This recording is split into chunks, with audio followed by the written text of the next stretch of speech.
Buenos días, buenas tardes o buenas noches, amigos, dependiendo de dónde y cuándo nos estén escuchando. Nosotros estamos transmitiendo desde Caracas, Venezuela, con el contenido vía web y nuestro estilo de podcast, su parte médico con contenido de salud que generamos para ustedes y que guindamos semanalmente desde los jueves en la noche y quedan allí guindados para que usted lo disfrute en cualquier momento en que considere que es importante para usted. Están hechos en un formato de cercanos a 20 minutos para que usted lo pueda oír quizás en el transporte público, cuando va en el carro para su trabajo, cuando está en la noche en su casa, en un momento de relax. Está hecho para con ese fin y con esta idea. Amigos, recordarles nuestras señas habituales. Salimos a través de YouTube, pero también estamos en Spotify o Apple Music. En cualquiera de esos buscadores usted pone Parte Médico Julio Castro y salen toda la secuencia de programas que hemos grabado para ustedes con los contenidos. Hoy les traemos como siempre temas de actualidad, temas que están en la palestra pública, y este es un tema que ha sido importante porque ha habido cambios reciente en los últimos años sobre la perspectiva que tiene el mundo y la sociedad en relación al consumo de cannabis. Cannabis es la marihuana, el cannabis es el nombre técnico que utilizamos de la planta y la marihuana es el nombre de uso común. Y para ello traemos un experto, el doctor Jorge Hernández Rojas. El doctor Hernández es médico psiquiatra, epidemiólogo, médico graduado en Venezuela, profesor de neurociencias de la Universidad Central de Venezuela y actualmente trabaja en el estado de la Florida, en Estados Unidos, dirigiendo una institución que se llama Alternativa, en la cual hay tratamientos de diferentes tipos de condiciones sociológicas o condiciones psiquiátricas, entre ellas el tema de las adicciones, y por eso lo tenemos aquí. Jorge, bienvenido a estar con nosotros y un placer que estés aquí de nuevo. Gracias, Julio, como siempre, encantado de estar aquí hablando contigo. Bueno, digamos, para estos momentos ya algunos de los Estados Unidos tienen legislaciones mucho más benévolas en lo que es la comercialización y el uso recreativo, inclusive uso médico de la marihuana en Estados Unidos, pero también en algunos países de América Latina. Creo que Uruguay tiene una legislación ya mucho más benévola en este tema y empezamos a ver, digamos, cambios en el mundo en relación a este tema, pero el tema de la adicción sigue siendo un problema en cualquier parte del mundo y en otros episodios hemos hablado de otros tipos de adicciones como el alcohol, por ejemplo, pero creo que es importante empezar con el conocimiento exacto o el estatus del conocimiento actual en la ciencia de cómo se produce la adicción, en particular con el cannabis, y cómo es ese mecanismo, porque la gente tiene, digamos, perspectivas diversas en relación a cómo se produce la adicción. Entonces, Jorge, que eres un experto en esto, coméntanos el tema del mecanismo de producción de la adicción enfocado en el cannabis. Antes quiero acotar algo que dijiste y completarlo con una noticia reciente, quizás 2 meses. La FDA aquí en Estados Unidos acaba de bajar el nivel de clasificación del cannabis. Sabes que dependiendo del nivel de adicción de una droga se clasifica y la DEA y la FDA acaban de bajarla y ponerla como menos grave el consumo de cannabis. Si bien yo estoy completamente de acuerdo con el proceso progresivo de legalización del consumo, más por razones que tenga que ver con lo legal y con la parte criminal, en estos procesos es muy importante tener claro cuál es el efecto de esta droga a nivel del cerebro como una droga que activa los mecanismos de gratificación. Y ahí es donde queríamos empezar hoy, quizás poniendo la lámina que habíamos acordado, como en el cerebro existen, o en el sistema nervioso existen un sistema de recompensa. En estos sistemas de recompensa, cuando hay un estímulo, aparece este estímulo, el sistema límbico se ve afectado por este estímulo, sea estímulos fisiológicos, cognitivos, sociales, y como consecuencia produce el estímulo registrado, es registrado como un deseo, y ese deseo ordena una acción al cuerpo. Entonces eso va al sistema motor, entonces pasamos al recuadro amarillo, mostaza, va al sistema motor, regresa al sistema límbico, como consecuencia de esa acción se da una recompensa, como consecuencia de esa recompensa se regresa a la corteza y se da una satisfacción. Este es el sistema de recompensa, es un sistema completamente fisiológico, del cual nosotros tenemos gratificación, ya sea por el consumo de sustancias, por las relaciones sociales, por las relaciones amorosas, y ese sistema está directamente relacionado con un neurotransmisor. O sea, el neurotransmisor esencial que modula ese sistema de recompensa es la dopamina. Si podemos poner la segunda lámina como para explicar un poco de este sistema, hay un área muy importante, por supuesto estamos haciendo, explicándolo a nivel muy superficial, no profundo, esto es mucho más complejo, que tiene que ver con el área dorsal del tegmento. Hay una serie de neuronas que son dopaminérgicas y todas, cada vez que hay recompensa, se libera dopamina y uno siente esa satisfacción, ya sea por causa amorosa, por placer, por éxito, y eso es lo que se denominan sistemas de recompensa. Esos sistemas de recompensa se ven afectados por diferentes estímulos, ya sean químicos como las drogas. Aquí tenemos varios: el alcohol, los opiáceos, la nicotina, la cocaína, la anfetamina, la nicotina, el cannabinoides, que es lo que vamos a hablar hoy, los opiáceos, que terminan produciendo liberación de dopamina.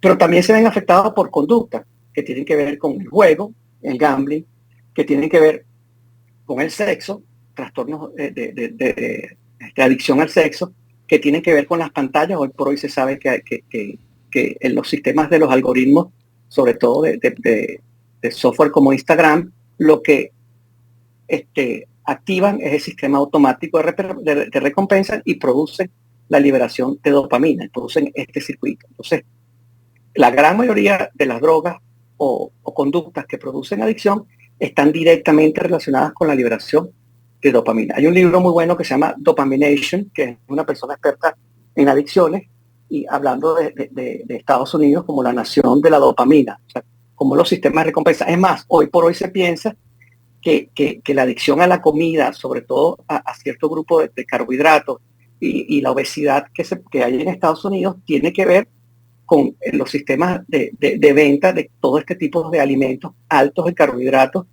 que activan la dopamina y terminan produciendo obesidad, que está relacionada con la epidemia de obesidad que vemos en Estados Unidos.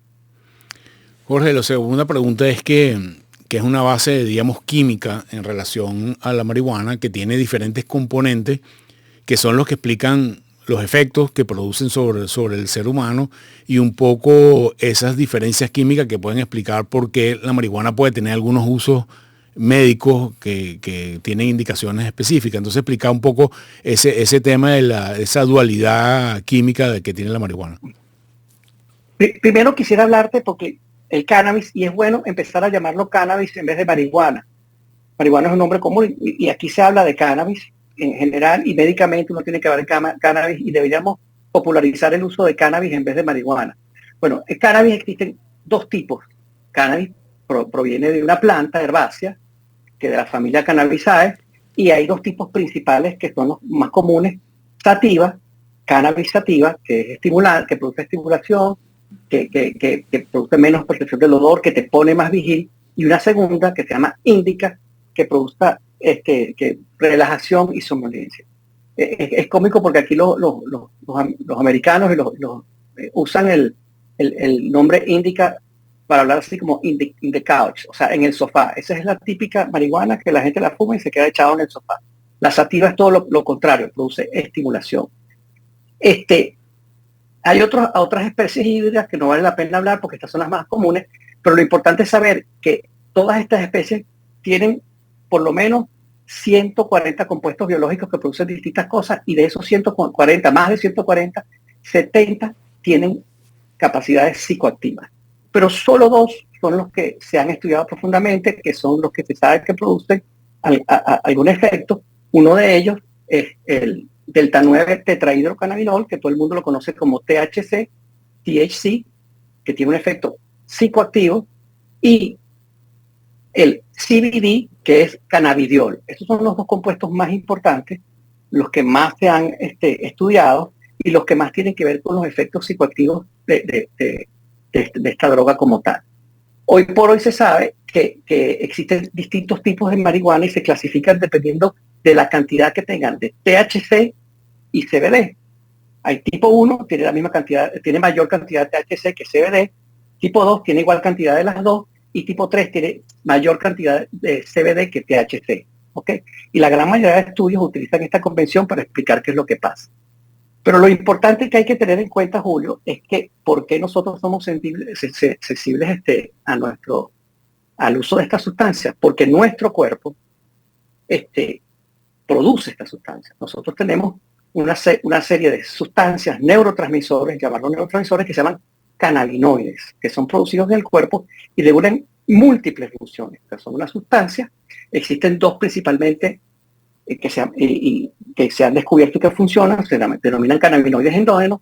Además de eso, tenemos unos receptores, típico modelo llave-cerradura, el cannabinoide es la llave, el receptor es la cerradura que cuadra perfectamente. Y lo importante que hay que tener en claro es que el producto externo, es decir, la THC y la CBD, tienen alrededor de 1000 veces más afinidad que estas sustancias que nuestro cuerpo produce. Entonces, compiten con esas sustancias que nuestro cuerpo produce y por supuesto que ganan. Se unen a estos receptores, a veces tienen menos efecto, pero se unen más tiempo, a veces tienen más efecto y hacen pico, dependiendo si es THC, CBD, eso sería más adelante. Pero hay que tener claro una concepción errada. Todo el mundo dice, no, yo consumo cannabis porque esto es natural, proviene de una planta, eso no tiene efectos dañinos y además nuestro cuerpo la produce. No es exactamente igual. O sea, no es exactamente así. Todas las plantas producen compuestos químicos. Hay compuestos químicos que vienen de la planta que son venenos y nos matan. Hay compuestos químicos que nos ayudan a producir este medicamento.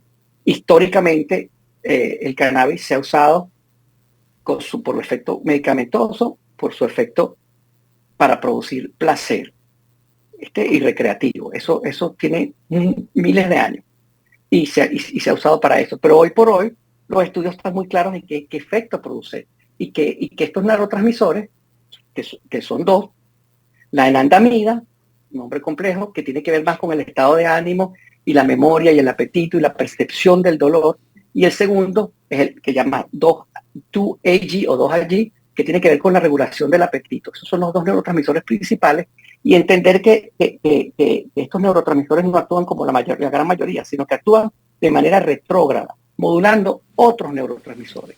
Pero además actúan de manera retrógrada, modulando otros transmisores de manera muy distinta, dependiendo de la parte del cerebro que es. En algunos casos producen potenciación de neurotransmisores y en otros casos producen depresión de neurotransmisores. O sea que el sistema es muy, muy complejo. Existen dos receptores principalmente. Uno es el CB1, que es el que nos interesa porque es el que se encuentra en todo el sistema nervioso y es el que vamos a hablar ahora porque es el efecto principal de estas drogas, del cannabis. Pero debemos saber que existe uno, que es el CB2, que tiene que ver con células inmunes y genitales, otro sistema completamente distinto. Pero el CB1 es donde se pega el THC y el CBD y produce los efectos que produce el cannabis en el cerebro. Fíjate, una de las cosas modernas y las cuales ya hicimos un podcast sobre esto es explicar un poco el tema de, sobre todo, la potencia y el efecto farmacológico que tiene el cannabis si se fuma o si se vapea, ¿okay? Porque es común, hay la falsa sensación de que el vapeo es menos dañino que fumar, y quisiera tu comentario en relación a eso y un poco pegándolo con los efectos específicos que tiene el cannabis sobre el sistema nervioso nuestro en forma aguda. Te cuento. El cannabis como tal es lipofílico. ¿Qué significa lipo? Lipo es como grasa. Las membranas de nuestro cuerpo están hechas de grasa y por eso las atraviesan muy fácilmente. Los efectos se expresan inmediatamente a los 30 segundos cuando es fumado y el pico es a los 60 segundos. El efecto puede durar hasta 4 horas, pero lo más importante, por ser lipofílico, se acumula en todo el tejido graso. Y las pruebas para cannabis, estas pruebas de orina, pueden salir positivas hasta 80, 90 días después. Es más, hay personas que le ha salido negativa la prueba cannabis, hacen un maratón o corren un maratón y le vuelven a hacer la prueba y después de haber salido negativa sale positiva, porque se liberan de eso que estuvo acumulado en tejido adiposo. Con respecto al vape y a la fumada, mira, yo acabo de leer un estudio importante en el cual el consumo, por supuesto, por inhalación, porque además el cannabis se puede consumir por inhalación fumada, donde hay productos de la combustión del cannabis, y por vape, que es el aceite que se evapora y lo inhala. Ambos están se absorben por la vía respiratoria, pero también el cannabis se vende en forma de gomitas o pasteles o sustancias y se absorbe a nivel del sistema digestivo. Hoy por hoy se sabe que el vape es muy dañino a nivel del sistema respiratorio, que ha producido daños importantísimos, no solo la vapeada con nicotina, sino la vapeada con cannabis.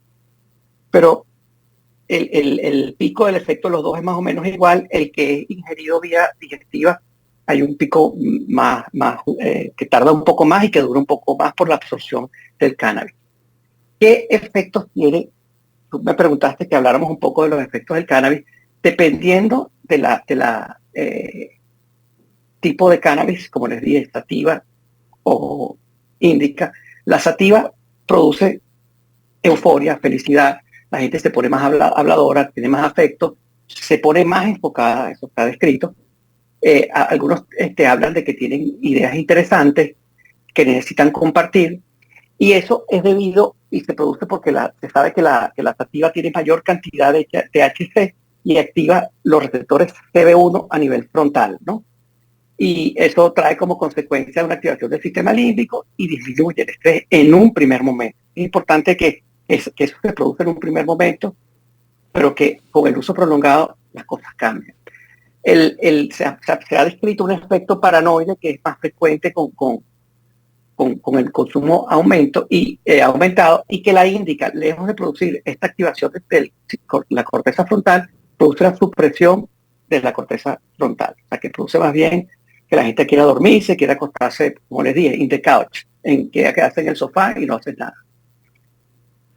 Fíjate, una de las cosas que uno habitualmente percibe de las personas que consumen el cannabis es que dicen, no, yo lo puedo dejar en cualquier momento.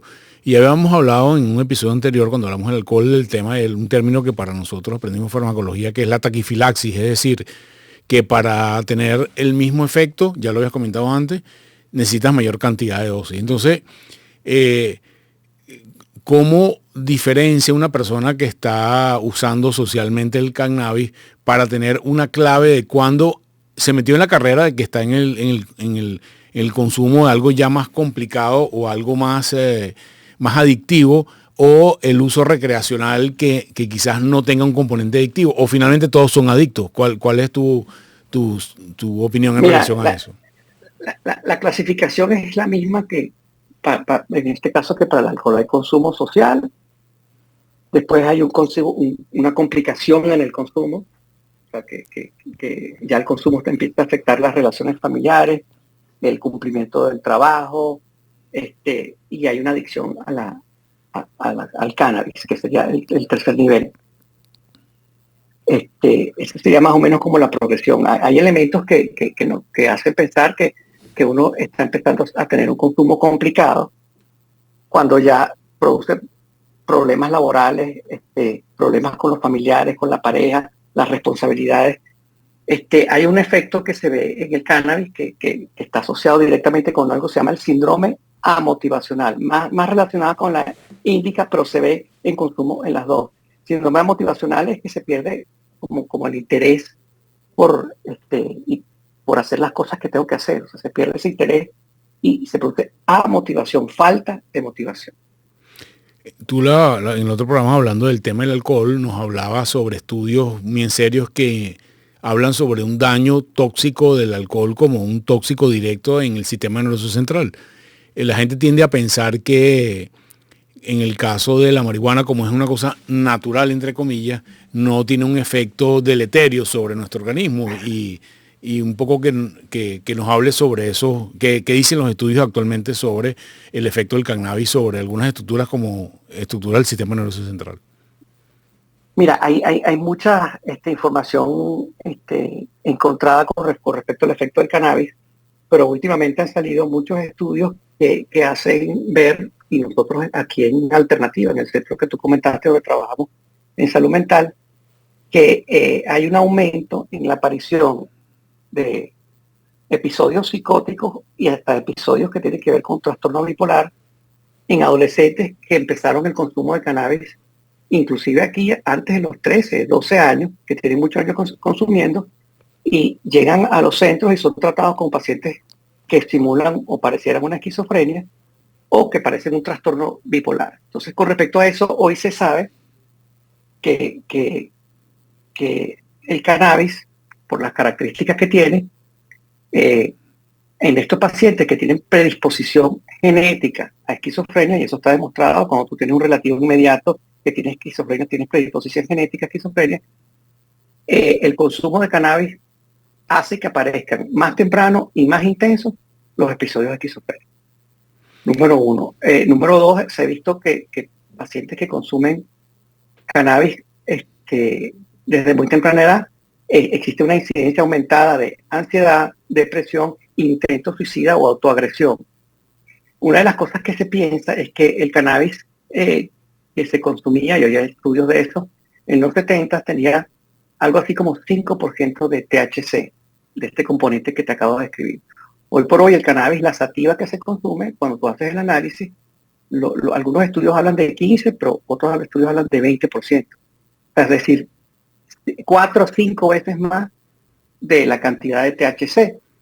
Esto trae como consecuencia que el consumo, aunque pudiera ser el mismo en el número de gomitas o en el número de vapes o en el número de tabacos que se fumen, es mucho más intenso, continuo, y ha traído como consecuencia el aumento de aparición de episodios de salud mental. Pareciera que están relacionados con cannabis. La discusión hoy por hoy es si lo que hacen es desatar un episodio que iba a aparecer, y lo que hacen es desatar el episodio, pero otro grupo plantea que estos episodios que son nombrados como esquizofrenia no deberían ser esquizofrenia, sino son psicosis desencadenadas por cannabis, por consumo primero muy temprano de cannabis y a altas cantidades. Entonces, estamos en esta divergencia. Por eso es que es tan peligroso la despenalización de algunas drogas y el uso indiscriminado. Si bien hoy por hoy se sabe que no se puede consumir por debajo de los 21 años, vemos que en las tiendas de cannabis aquí en Miami se vende prácticamente a cualquier edad, consiguen consumir desde los 12 años, y hemos visto un aumento de los episodios de trastornos mentales asociados al consumo de cannabis, y muchas veces mezclados con metanfetamina y otros tipos de psicodélicos. Fíjate, esto que comentabas quería como la pregunta para ir cerrando ya un tema más de política pública o salud pública, y era tu opinión sobre si es medible o se ha evidenciado algún efecto positivo de la despenalización del cannabis en términos de menor consumo, en términos de menor violencia, en términos de algunos aspectos negativos relacionados con el uso de cannabis o la comercialización penalizada de cannabis. ¿Cuál es el estatus actual, digamos, del mundo en el análisis de esos datos después que ya hay un par de años de experiencia con la despenalización del cannabis? No lo sé, yo me imagino que deben haber algunos beneficios. Hoy por hoy a mí me preocupa porque es una industria más. Si tú recuerdas en nuestra época las tabacaleras, o sea, cómo se sabía desde muy temprano los trastornos que producía el tabaco en distintos ámbitos, el cáncer de pulmón, y como una lucha casi de 10 años, porque era una industria muy poderosa que manejaba mucho dinero. Todas las industrias que tienen que ver con adicciones, con dopamina, para llamarlo de una manera, son industrias que manejan mucho dinero. Y tienen el poder de hacer estudios, de hacer mercadeo, y al final todos sabíamos que el cigarrillo era muy dañino, produjo mucho daño, pero tardó mucho tiempo en ser frenado ese efecto. A mí lo que me preocupa es que pueda pasar lo mismo con la marihuana, porque hoy las empresas que comercializan el cannabis son empresas muy poderosas, y tienen su equipo de gente defendiendo y haciendo estudios para demostrar que es buena. Yo no digo ni que sea buena ni mala, yo no estoy aquí para decir si usted consume o no. Yo lo que trato es de basar mi opinión en evidencia. Hoy por hoy se sabe, Julio, que existen indicaciones médicas para el cannabis, y muy buenas. El apetito en pacientes con cáncer terminales, o sea, es impresionante el efecto que produce el cannabis tiene que ver con el sistema de regulación en el núcleo arcuato del apetito y cambia básicamente el uso de cannabis. El glaucoma es evidente, los oftalmólogos, no sé si has tenido algún oftalmólogo, que el uso de cannabis en el tratamiento del glaucoma es impresionante. Lo mismo en los pacientes con quimioterapia, la náusea. Por ejemplo, en el caso de la náusea existe un problema que hoy por hoy, y esto es un número también epidemiológico, en un estudio reciente se dice que el 15% de las embarazadas consumen cannabis. Es un número que a mí me parece, yo no estoy tan seguro que sea verdad, lo vi en un estudio. ¿Y con qué está asociado esto? Parece que el cannabis es muy bueno para la náusea, para bloquear la náusea. Parece no, está demostrado en el sistema donde trabaja y todo. Pero además, hoy por hoy se sabe de los efectos, se han descubierto los efectos que produce en el desarrollo del sistema nervioso central por estos receptores TB1 que están relacionados con el desarrollo del sistema nervioso en el feto. O sea, cuando una persona está embarazada, no puede consumir. Perfecto. El dolor es una de las indicaciones principales, pero la gente piensa que el cannabis funciona como una especie de analgésico o anestésico, y es impresionante porque el paciente, aunque sigue sintiendo dolor, el sistema donde funciona el cannabis es lo que me importa o no el dolor. O sea, el paciente dice, te duele igual, sí, igual, pero puedo vivir con esto. A diferencia de los pacientes que no usan cannabis. Por otro lado, se usa mucho en ansiedad y trastornos del sueño. Pareciera que en un primer momento ayuda, sobre todo en ansiedad, y ha tenido resultados espectaculares en lo que se llama trastorno de estrés postraumático, pero no porque hace que la persona olvide el trastorno o olvide el evento traumático del pasado, sino pareciera que lo que hace es quitarle el interés o la angustia que produce situaciones que recuerdan ese evento postraumático. Otra de los usos que hay tiene que ver con el síndrome de disminución de la libido. Pareciera que en algunos pacientes, y este es uno de los estudios que acabo de revisar, en algunos pacientes sí ayuda para mejorar la libido, pero en otros no. Y se ha demostrado que disminuye el estrógeno, y algunos pacientes han manifestado que se produce ginecomastia. Eso es más o menos lo que hoy se sabe del uso medicinal del cannabis. Bueno, Jorge, muchas gracias. Creo que ha sido un panorama extenso sobre el cannabis, sus usos, su mecanismo, inclusive algunos someramente las indicaciones que hay hoy en día en el ámbito médico, para un poco ir desmitificando este tema y tratar de poner los puntos sobre las IES sobre el consumo de cannabis y su potencial adictivo. Gracias, Jorge, por estar con nosotros, siempre es un placer. Y amigos, solo me queda despedirme de ustedes recordándoles nuestras señas, @mundourweb, @Julio Castro M, en todas las redes sociales. Pueden escribirnos a través de el chat en vivo que está aquí abajo. Pueden compartir esto con la flecha que va para copiar el link y compartirlo en sus redes sociales, y esperamos vernos en una próxima oportunidad. Se les quiere mucho, se me cuidan. Hasta luego.